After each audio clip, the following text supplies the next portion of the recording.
Is your practice tired of wrestling with insurance denials, deciphering EOBs, and watching your revenue slip through the cracks? You are not alone. Welcome to The Claim Game, the podcast designed to cut through the confusion and provide you with the best practices for revenue cycle management success. We are Jeremy and Catherine Zug, and we've been with people just like you in the trenches. Each week, we'll break down complex billing processes, share real-world solutions from practices like yours, and ask questions of the game makers and changers of healthcare so you can take control of your revenue.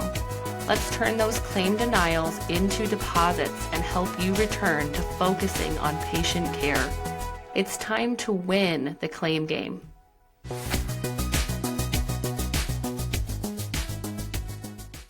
Remind me what year this was when you had started the practice, you're growing, you're hiring people out of grad school. What's the time scale that we're looking at here? 2012. So I've been in private practice since like 2009 and was full and seeing, 30 plus clients a week and wanted to begin to teach and train. I have high bandwidth and I'm driven. Clearly. So, yeah. and I love my clinical work, right? So I just dove in but I was getting tired. I wanted to be able to provide good referrals. I wanted to teach and train. I'm an eating disorder specialist and ended up doing some DBT intensives to work with, population that had a lot of behavioral stuff. So I wanted to also help clinicians going into private practice to feel confident and at least have basic competency in working with those challenging populations, because a lot of people just didn't want to work with them and they needed help. And, and I had a really crappy supervision situation and I was like, I could do better than this. And my partner felt the same way. So we started with 3 clinicians part-time, and then over 10 years grew into what we grew into. But it was, we kept reinvesting and providing more and more teaching. And we had intensive onboarding training. Everyone was assigned a mentor who was in addition to their clinical supervision. And we, in the end, ended up with 18 months of curriculum we had developed. All of that, right, that they got once a month, and their mentor helped them safer situation to be able to talk, especially about your own transference and what's going on in the room with someone who's not hiring and firing you and doesn't have, it's less. That's a great point. Threatening.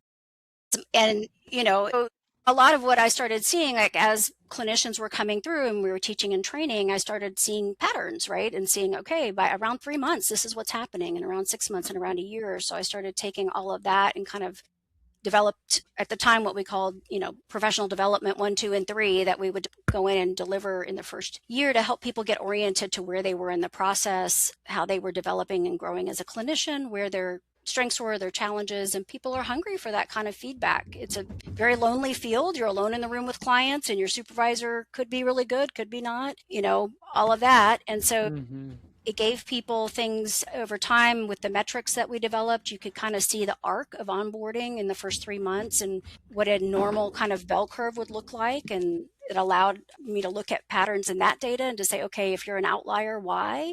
What behavior are you doing? And let's go in and teach and train, because everybody wanted to get hours. They wanted to be paid, right? Yeah. So if you're off the curve somehow, let's figure out what's going on in the room. Is it something we can do something about? And we invested really heavily in our people, in our teaching and training. We had CEU trainings throughout the year, and we brought in top people in the field in different areas of specialization, and they would come in and offer just to our employees intimate settings where they could get CEUs, but also really dig in and learn about all different types of modalities from experts. It was very invested. It was the kind of clinician's dream.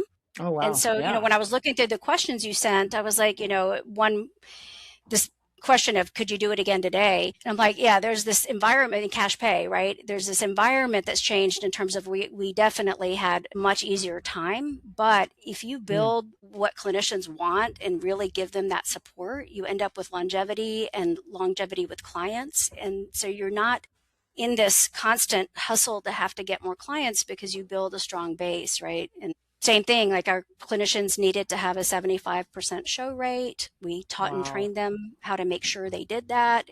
It's in heavy training because it's very realistic to have a 75% show rate, but not everybody understands that. And it That's really just comes to the realistic? clinical boundaries. Yeah. Absolutely. I mean, obviously the holidays and things, but we looked at it on average over 3 months at a time. And it was kind of crazy the things people were doing that they're just not thinking about it, right? Like we had a person who had a Friday shift and she would take Fridays off.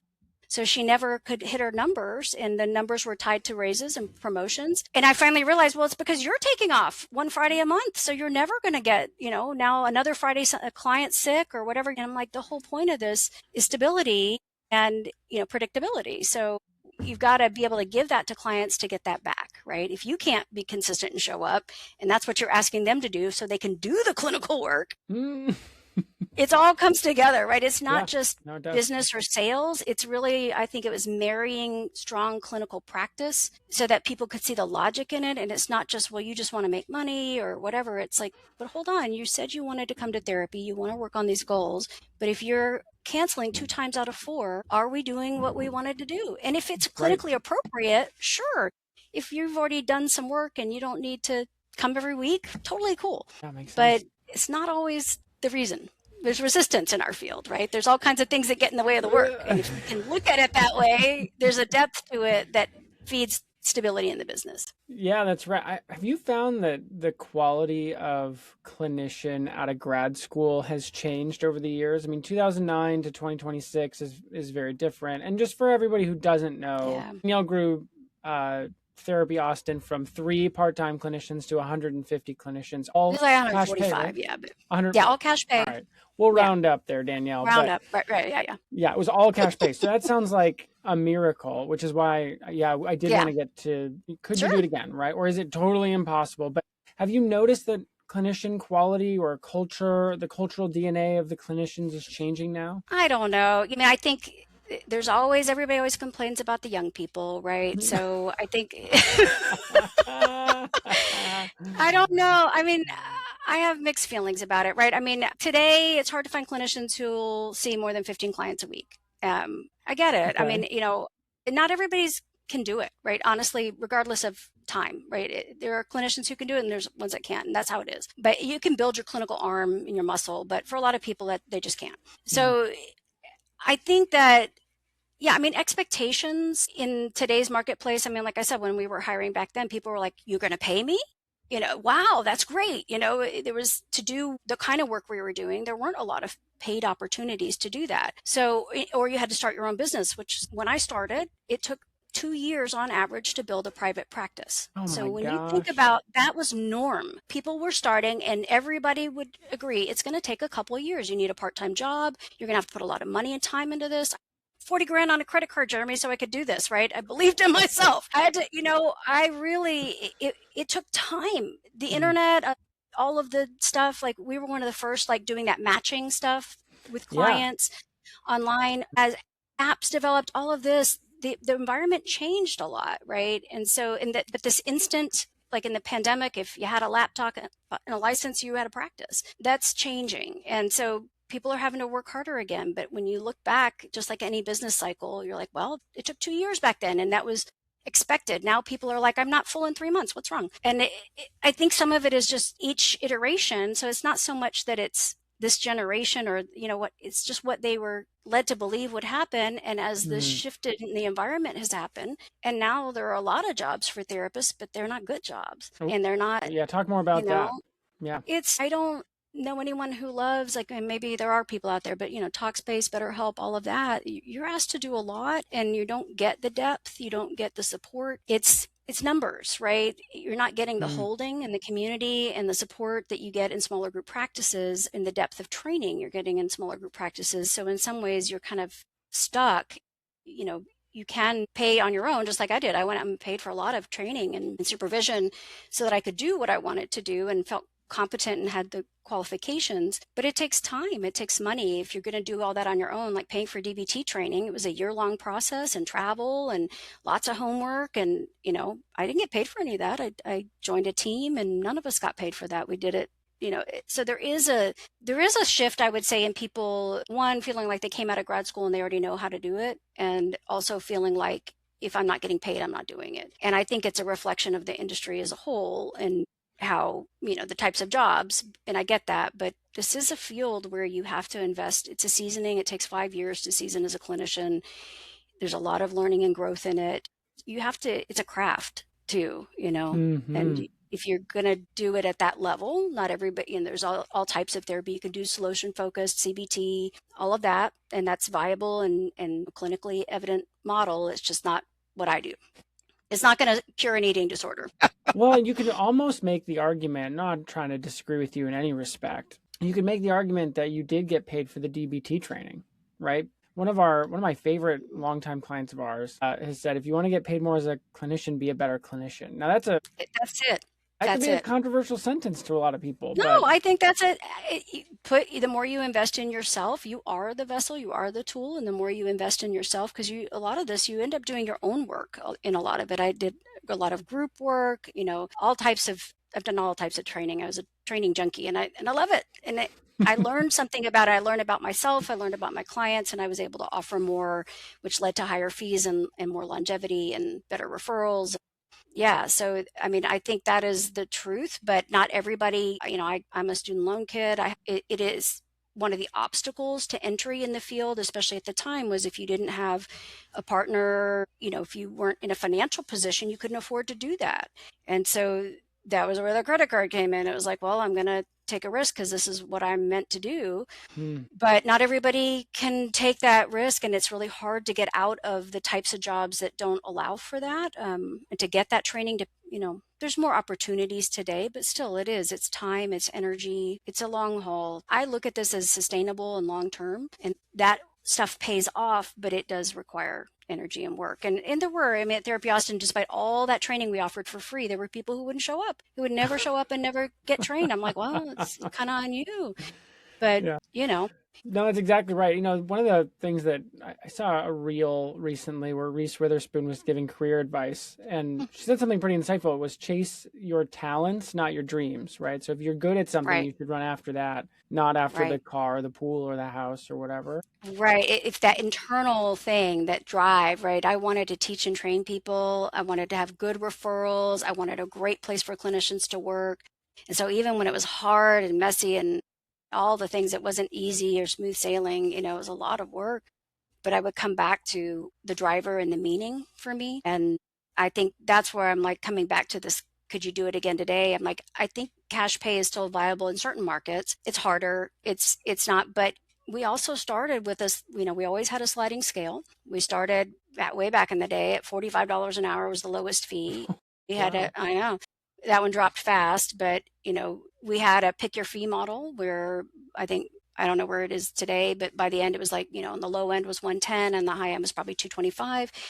And clients would look at that and say what they could afford. Obviously you're going to get a more seasoned clinician for the higher end who's got specialization. And if that's what you need, you have to pay for that. But it allowed people too to kind of, in a sense, a little bit of a Robin Hood where, for every high fee client, he was covering more of the low fee clients. I kept a balance. Like I had a dashboard where I could see the overall agency fee and clinicians agency average fees, and helping those clinicians to learn how to increase their fees as they seasoned and do fee raising with clients as appropriate, right? And calibrate that. And as their average fee raised, their pay raised, just like in a private practice. It's, again, as you deepen your skill, you can charge more for your time. Was that part of a matching process that you did? Or was that the sliding for everybody, regardless of... It was anybody. We didn't do any income verification. Sliding. It wasn't sliding scale. It was on the request form and you picked your fee. And I guess basic psychology is people pick the highest or the lowest most of the time. And, oh, really? Wow. Yeah. And so it kind of, and the clinician would be given an allocation of fees, like this many spots at each fee level. And at the beginning, it was a lot of low fees, and they would begin to increase their fees over time as they felt more confident in their clinical skills, as their caseload filled, all of that stuff, so that, the lower fee spots were always in more demand. So we just kept a ratio so that we didn't ever list too far as an agency as a whole. But for people who struggled with fees and all of that, the bigger we got, the more play there was for that kind of stuff, as people might need more time or more seasoning or more training. Wow, that's kind of amazing. So you just said this, you're a training junkie. It seems like that's one of your talents. At what point in the development of Therapy Austin, did you look at this thing and you're like, oh, I'm like a leader now, right? So I know, this is right? a It's real kind of thing. weird. Right. I struggle with that a lot, right? Yeah. Okay. Yeah, because I'm so passionate, excited about it. And, it's hard sometimes to remember where people are at in their process. And yeah, but I definitely had Mm. some lumps on the head where I realized like, oh, I got to step up and be a leader, and I can't just be nice to everybody all the time. And as we grew, right, having to set in systems and processes so that there weren't so many one-off individual decisions, like creating, rubrics and frameworks so it was fair to everybody and everybody was held to the same standards. Yeah, I think, I'm trying to think about on scale. Like, I feel like by the time we were at probably 25 is when it's like, okay, it's not just our personal relationships with people anymore. You can't be as involved. And as we started layering in, mentors, supervisors, managers, whatever, and realizing like I still, even at the end, was involved in interviewing and connecting with everyone because I always wanted to get the hive. I'm a big believer in group and the hive mind and getting a sense of what's going on. But you can't at that scale, right? You can't. There were plenty of people there who I'd be like, who are you? We were hiring at times like 5 people at a time. We had cohorts that would come in together and go through training together. And so, yeah, as you get more removed from it, but then we built a leadership team of people. It was all clinicians who, they would scale their caseload back and they would take over whatever role or function for each of us. For my co-founder and I, we would teach and train them, and then they would transmit it so that we really had a like Therapy Austin way and a culture. And we really wanted that to stay strong and clear throughout, so that we knew that the clinical service provision was good. It protected the brand. It allowed for a lot of word of mouth growth, that people could expect consistency. And so even a newer clinician was surrounded by lots of support, and those clients wouldn't get lost in the shuffle. Incredible. And so you just picked your best clinicians to be on your leadership team? Yeah. Yeah. And some people had certain talents, right, or abilities. But yeah, are people who wanted, and not everybody, a lot of people want to do something like that for a few years and start their own practice. But there were a lot of people who were like, no, I want a career. I'd like to work here. And people for 7 or 8 years was like the longest, I think, but yeah, stayed and grew themselves as they became leaders and mentors and teachers and trainers. And others went out and started their own practices or groups, and they would send supervisees to us later. There's a whole ecosystem here around it, which it still feels really good. That's so exciting. I mean, and you talk about hiring cohorts of therapists. I feel like I hear this a lot, that hiring is really tough. And so you talk about profitable supervision programs are now becoming in vogue, right? I mean, you would have you'd be writing a whole other wave now of clinicians trying to do what you did. So how did you hire then? Right? Because there must have been this unending pipeline of people coming into Therapy Austin. Right.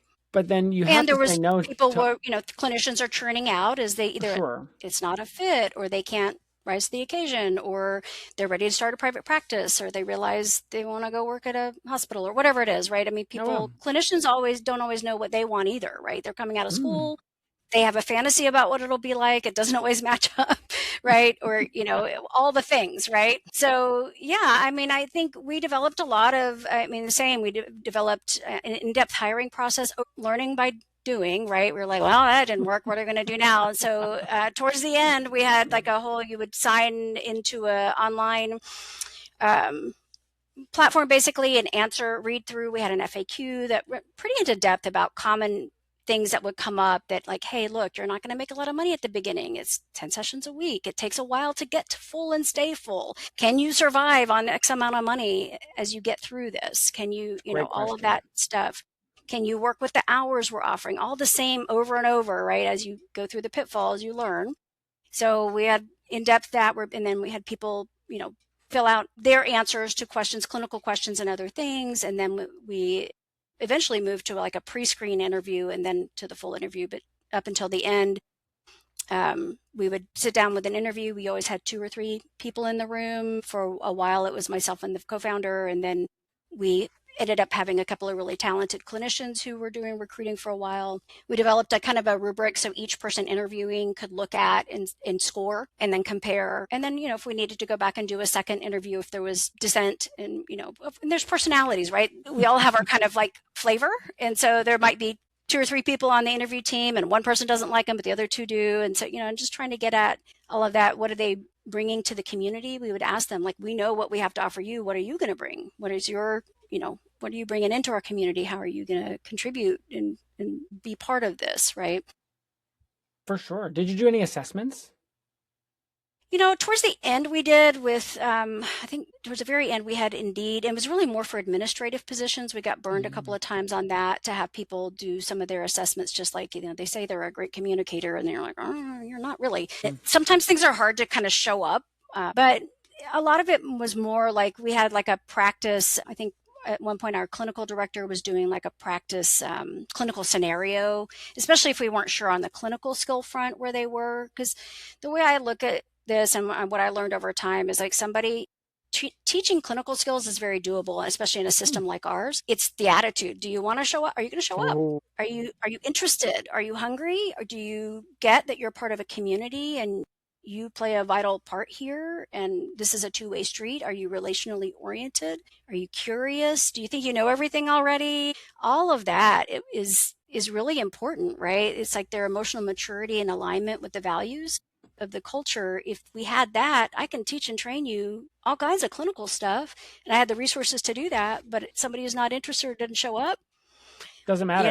Doesn't matter. It doesn't matter. Right. Exactly. So, I mean, obviously it's great when you can get both, but I would take, the person over the clinical strength. And people, I also learned to see, I think I'm good at seeing the hidden gems. There are people who don't even realize fully what they have, and you cultivate it in them. It's just like with clients where you're like, it's so rewarding to watch a clinician grow into themselves and really get clear. And that's a beautiful process. And I think everybody at our agency enjoyed that. The mentors, everybody, we enjoyed watching clinicians grow and following. In a sense, it is a craft where you're like apprenticeship, where you're handing down your craft, and that's rewarding. So, yeah. That's amazing. And it sounds like you didn't have any, I don't know, salty feelings about people starting their own practice, right? I mean, I did at the beginning. I did, right? I mean, that's really? also a learning curve. Oh yeah, where you're like, I gave all this to you, and you just took off. And of course, people were just like, see ya, after you, poured your heart and soul into them. But that's also a learning curve for group practice owners, just like with clients, that you don't, if you're over functioning or you're realizing that you're holding them to something, it's not really proper. But of course it's exhausting. And we came to realize, like, again, all of this was through trial and error, and feeling that bitterness and resentment and going, okay, well, that's on me. Where did I not set up expectations? How do I reframe this? Right. And so we ended up with a process that allowed for very transparent exit. What really burned me was when somebody didn't say they were leaving and I was still sending them new clients, or I just, and that doesn't fair to that client. If that client's, investing in therapy and been there 2 months and their clinician's leaving, and we had a non-compete. So we ended up moving to an amendment to our non-compete at a year. Once you'd kind of that's when the heaviest of our investment in our staff was in the first year. And so once people were at a year and kind of like moving into the next phase, they could sign an amendment to their non-compete. If they stayed, I think it was a total of 3 years, we allowed them, and they gave us 6 months notice. We helped them exit gracefully and take the caseload they wanted with them, knowing that if a client has been with someone that long, they're not going to want to just transfer to some new person. It's not like a dentist or a vet. And so it made sense to allow for that transition to happen, but we could do that in a slow and thoughtful way. And there were honestly at times there were clients the clinicians didn't want to take, and we would help those, maybe the lower fee or people they didn't want to continue working with, and we helped them exit gracefully and in a thoughtful way. I watched a lot of clinicians, we asked for 6 weeks notice. A lot of people did, but people were scared. We're acclimated in our culture like that if we resign, they're going to frog march us out with our belongings, and lock us out of the building. And it doesn't work that way in clinical, right? No, you need to provide a slow and thoughtful exit for those clients and help them figure out where they're going or what they're doing. And you can't just do that unless there's an egregious situation and it's more of a firing situation. You just don't do that with clients. So, right. We tried to really bake that into our process so the clients had time to process, find another clinician if needed, or make the transition. And again, it was getting that transparency so we could say, hey, we want you to succeed. And a lot of those people would go on and send us clients. They didn't, lower fees or send us clinicians as they became supervisors. Yeah, it's hard. There definitely in the early days, it was harder because one or two people leaving could list the whole business, right? But over time at volume, you don't have as much of that. Those don't provide as big of a financial dent because one of the challenges is that you're trying to get stability in your budget. So, when can I get another property, or when can I add this service or this training, and you build your budget and then you see what happens, right? In this field is, shifty. It's real shifty, huh? Yeah. And it doesn't look like this. Right. And so trying to, you don't just build your clients and they stay forever, right? You're constantly trying to, and things happen. People lose their jobs. Economic things happen. Or COVID happens and Austin explodes, right? Famous podcasters move there, and all of a sudden there's this new, resurgence. Yeah. And so everybody was full and the show rate was 90% because everybody's trapped at home. Right after COVID, selling skyrocketed because all these people came here, bought up houses, Californians came, right, whatever, but nothing against Californians, but our cost of living exploded, and suddenly our clinicians couldn't afford to live here, right, or couldn't. And so now you're trying to raise your fees, and it's always something, right? And now we had all these spaces, but they're sitting empty for years, and we're in long-term leases. Yeah, that's right. That's right. And I'm sure the building must have been pretty big, right? For 150 people, or was that pretty spread out? We had 5 locations in Austin by the end, right? Gotcha. They're in different parts of the city. So there's a thing here about crossing the river. It's tough. There's only like 2 major highways across and traffic's bad. So we put places in South Austin, so people weren't having to drive. And of course, with COVID, a lot of that shifted as well. But there's still, post-COVID, there's been a resurgence in demand for in-person, right? And so it's, people tend to want hybrid and the best of both worlds now, but yeah. Yeah, Medicare changed their requirements now. So if you see Medicare clients, you have to see them in office once every 6 months, right? So now there's an in-person component that's slowly coming back in. So you kept and of course we're cash pay, so we weren't required to, but of course it is nice to have the best of both worlds, right? It's nice to be able to sit in a room with somebody and have that nervous system interaction, and especially you get a lot of more clues, but also it's kind of cool when you see people's backgrounds and what's going on at home. But that's data too, right? it all factors into what's going on. Yeah. Yeah. No, that's fantastic. This episode is brought to you by Jane, a practice management software and EMR built to support you in the day-to-day work of running your practice. If you're a health or wellness practitioner, you already know the care you provide starts well before your client arrives and extends far beyond the treatment room. Jane is there to support you in every part of that experience. With online booking, your clients can book at a time that works for them. And with features like notifications, they'll even be able to grab last-minute openings when they pop up. It's an easy way to keep your schedule full while getting your clients the care they need. During your appointment, Jane's AI-powered documentation feature can help you thoughtfully take notes so you can stay present with the person in front of you. And after appointments, you can end your time together on a healing note, not a transactional one, by charging the card on file. To learn more about how Jane can support you and your clients, head to jane.app/demo. And one last thing, if you're ready to get started with Jane, you can use my code in the show notes for a 1-month grace period on your new account. Yeah, and your story arc, you start this thing, it grows, it balloons into this giant practice, you're running it, and then you sold it, which I feel like is you're in like an epilogue stage now. You're beginning a new chapter. But there's a lot of flippers now, or there's a lot of acquisition activity in the market. Did you sell around the time where that was ramping up or just getting started? And then I sold right before it started crashing, right? So during the pandemic, I was getting an email every day. So when I started all this, Jeremy, I never thought I would sell. That wasn't even a concept to sell a therapy business. No, you retire, right? Yeah. It's not like a dental practice. You don't sell it. People don't just go to the next person, right? Your whole history is with you. It doesn't just translate that way. Even psychiatry is different, right? So it was never in my mind that I was going to sell a practice, right? And then as we grew, I started realizing this is bigger than me now. I don't know what's going to happen. We started exploring, could the employees take over? But it just never quite felt like that was going to work. And again, as we grew, it was too expensive, all of the stuff. But then the pandemic hit, and suddenly every day I've got this email from a cosmetic surgeon, these people who are like, we want to buy your practice. What is happening?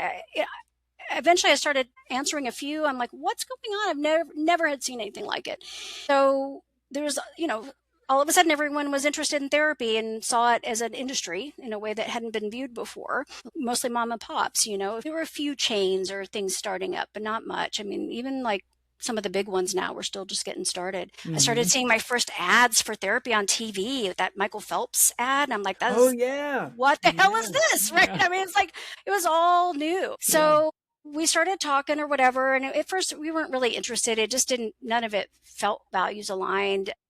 But I think the pandemic took a toll on us as owners and age, right? I mean, my kids were launching. I was kind of ready to do something else. I was tired. 10 years is a long time, right? And I saw the shifting sands and I was like, I don't have it in me to do another iteration. Like, the reinventing ourselves over and over, going through the pandemic, all of that. I was like, I don't have it in me. It's going to be huge. It's going to take a long time to get to the new norm. And I felt like it was a younger person's, I'm in my 50s. It was like, it needs to be someone in their 30s or 40s to do this. So, and I felt like it was going to cost a lot of money because I had a sense that we were going to shrink and things were going to change. So we started looking. We spent about a year looking for buyers and talked to a dozen potential and just nothing felt values aligned. Nothing felt like it matched. And we gave up and we're like, okay, well, maybe what are we going to do? How are we going to take our next step? And then we got introduced word of mouth to the folks that we ended up selling to. Another practice here in town that we were friends with had met them and were selling to them. And it felt more values aligned and more like what we were looking for. And we'd learned a lot going through that process. So but it was like end of 22, November 22.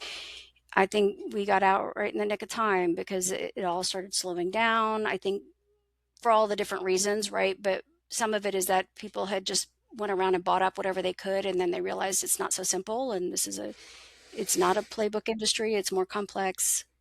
Oh, it's all relationally driven, and I think therapists are not engineers. I mean, it's a very different profile. People have lost a lot of money learning about that. Yeah, that's right. So, that's right. It was good. We got out at a good time, stayed on through transition or whatever. And then the last year I was in more of a networking, partnerships kind of role. Love it. Yeah, because it's not just like a one and done deal. I think that's what a lot of people miss about this conversation. And they miss this in the social media content. Like, you sell a business and you are still there. I worked more in those 3 years than, really, it was so intense. And because you're introducing change. And change, it takes a lot to help people through it. And, all the conversations, all the stuff, it was a lot of work. It was a lot of work. It wasn't just sign the check and you're out, right? I mean, it just isn't like that. And I think, and you have to be clear about what you want and what you're willing to do. Like, I was prepared to be an employee. It was a hard mental shift. It's not my company anymore. I work here now, but it's not my company anymore. And that I didn't maintain any equity or anything like that. And that's a huge shift to, transition into and figure out, okay, how do I navigate all of that? And it is I can imagine it's a huge shift. So do you have any advice for practices that are considering that as they move forward? I think so much of this, Jeremy, right, comes down to size, right? Like, and the identity of the practice. I think what I see a lot of is people who want to sell, but either too small and to be bought by the larger players, or want to sell and exit. And that's how it kind of gone in waves. When we've sold, nobody wanted to buy the practice if the owners didn't stay. And then there was this long period of time where everyone was like, get rid of the owners. We don't want to buy your practice unless you leave.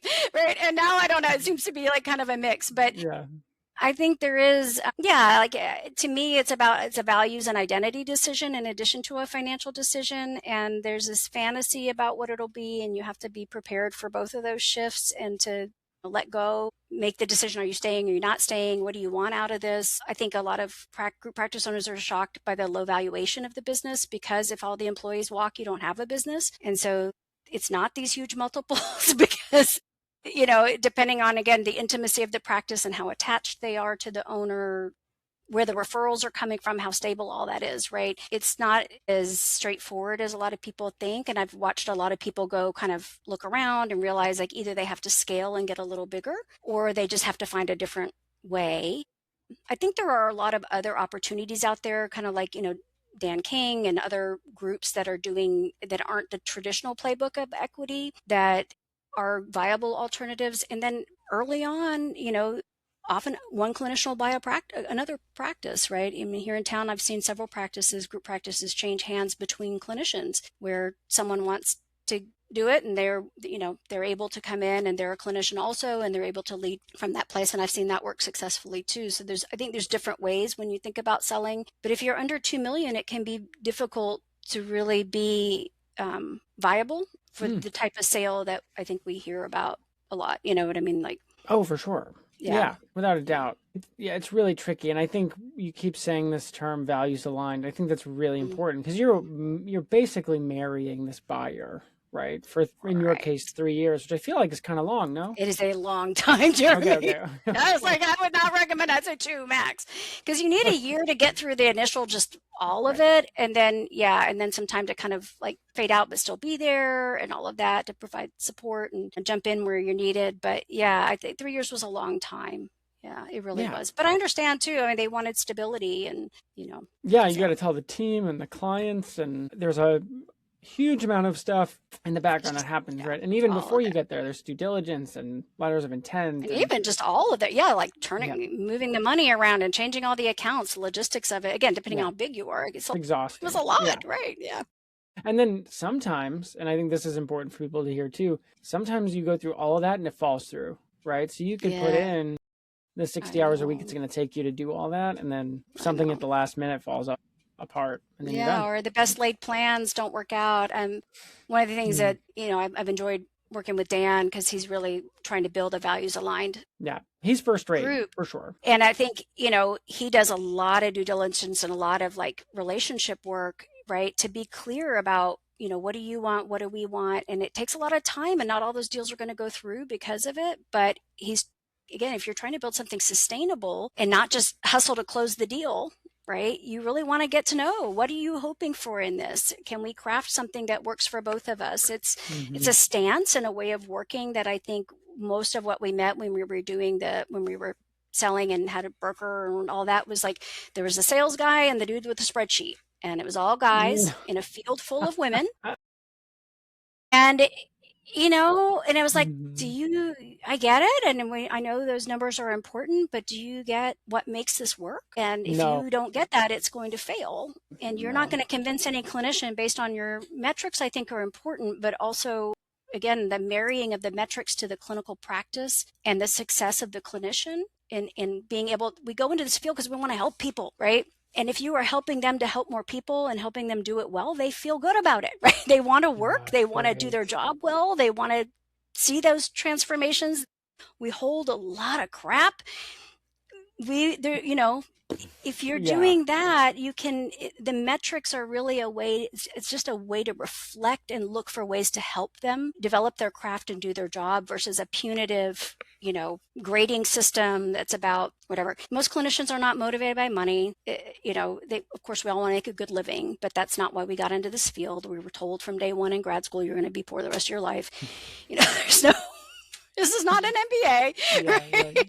Right. So if you can connect to the meaning behind it all, the business is important and the stability and all of that. But really, where's the meaning in all of this? And that's the heart of it. And I think, that's amazing. That's amazing. Where I think the group practice model will thrive in the sea of all of this. It's hard to get clients for people to know, but ultimately we're humans and we want to feel connection and meaning and cared for. And that shines through when you're in small group practice settings, I think. I love it. Well, what's as a parting question, but what is your one piece of advice now that you're doing a lot of coaching, one lesson that you want practice owners to take away while they're in growth mode? Patience. I think there's a lot of pressure right now to do more marketing, sign up for this thing, this, you have to be an influencer, you have to do all this stuff. And I'm like, come back to, right, we know when we meet with our clients and someone comes in and is like, I'm ready to get over this trauma now. You're like, and they've got a whole childhood history and they're like, I'm ready to beat this thing. I'm like, great, but I'm here to help you. But it's like anything else, right? I mean, substance abuse, relapse, it's part of the process. And helping people through the process and see that they're making progress. But it's not just I signed up for this and I went to therapy and now, my lifetime of stuff is resolved. There's an impatience around it. And of course we're suffering, but this is a process. And if you can come back to the clinical frame in your mind of like, this is a process, it's a journey. We learn along the way, we make shifts, and we can't wrap our head around that much rapid change and do it well quickly anyway. It's not the way we're wired as people. So if you can kind of come back to that and like, what's the purpose of this practice? What's the purpose of this group? What's the, what is my value? What makes it all worthwhile? And to have patience. And that is the goal, really, to be the shiniest thing. It's not typically what most therapists are all about, right? It's about quality and sustainability and transformation, right? So if you can come back to that and get out of the FOMO mindset and just hone in on what you do well. For sure. I mean, it's a big reflection of our culture, right? And therapists are just as vulnerable to it as other folks. And it's like, just hone in on what you love, and do that well. And those practices grow and over time, but yeah. Yeah, I love it. How do people get more Danielle in their lives? Well, group practice owners, I have a free once a month group practice owners networking meeting I do, and it's people from across the country and all different kinds of models. And we just get together and talk about how we're solving problems and share resources with each other and that stuff. And happy to have, I tend to have people meet with me first just to make sure it's a fit and they're not trying to sell something and all that stuff, because it is a fairly intimate community, but happy to meet with folks about that. And then, I have coaching. I do coaching. I still see clients, right? I don't even have a website right now, Jeremy. I just haven't done it. Amazing. But I still have clients. I still see about 10 clients a week. And I do some coaching with group practice owners and some solo practitioners. And they can reach out to me at danielle@hayestherapy.net. There you go. And that's it, right? I mean, I'm happy to chat with folks or point them in the right direction. And wow. Yeah. Well, thank you for your time and being so generous with us today. And I'm so glad. I'll see you. I'll pick your brain some more when we meet up at the conference, because your name has come to mind for me a few times, Jeremy. And I think I don't have enough clarity about what you're doing, but I think I'm looking for someone like you. And I'd love you and I to spend a little more time together. You were on my list after the conference, and I just didn't work my way through that whole list. Yeah. But I'm seeing a lot of billing stuff with some of these smaller groups that are in. And I want to understand better, like, what you do and how you do it, because I think they're still getting that, even like in my business, right? Having that panel of strong, like a really good banker who is very invested in us, a really good accountant, right? It took time, a great commercial realtor, right? As I built those relationships, a builder, right? When we had to remodel, all of that, of really strong, solid people. And I think in this field, that's going to be what we really, finding those people who are really in it and are going to have the expertise. Yeah. I think that's part of where I see the emerging, like, ideally we would end up with some kind of nonprofit representing us that's not just by practice, by field. Our disciplines are so broken up with our boards, and the boards really aren't about this. And I think as group practice owners, we've got to have something at some point. But for right now, really, it's that strong referral network of like, hey, you can go to this guy and he's going to be straight up with you. And I love it.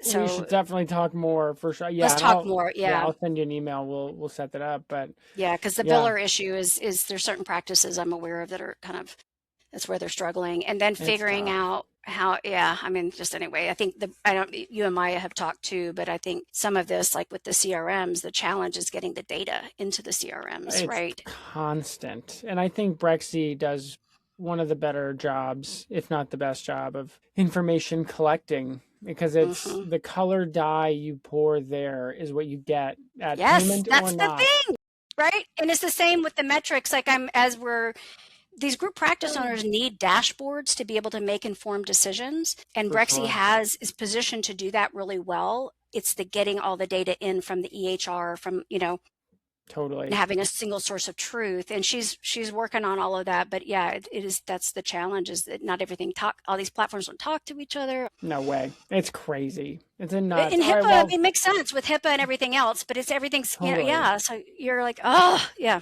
It's so disjointed. Well, I'll send you an email after this and we'll get let's together. do But thank you so much for being here. I really appreciate it, Danielle. If you enjoyed today's episode of The Claim Game, please take a moment to leave us a rating and review wherever you listen to your podcasts. It really helps new listeners to find us. Make sure you never miss an episode by subscribing to The Claim Game on your favorite podcast app. Your feedback means so much to us. We want to provide valuable education about revenue cycle management. So if there's something we didn't cover in our topic that was a burning question for you, please let us know so we can try to get you the information you desire. You can find the links to all resources we mentioned in this episode in the show notes. And if you want to dive deeper into our resources, we have 2 places you can do that. First, you can go to our blog at practicesol.com/blog, where we have 8 years of educational blogs. If you want to learn more about what Practice Solutions does, reach out. We'd love to hear from you. Just go to practicesol.com to learn more and to connect with one of our awesome people on our team. Thanks for listening. We are Jeremy and Catherine Zug, and this is The Claim Game. See you at the game table next time.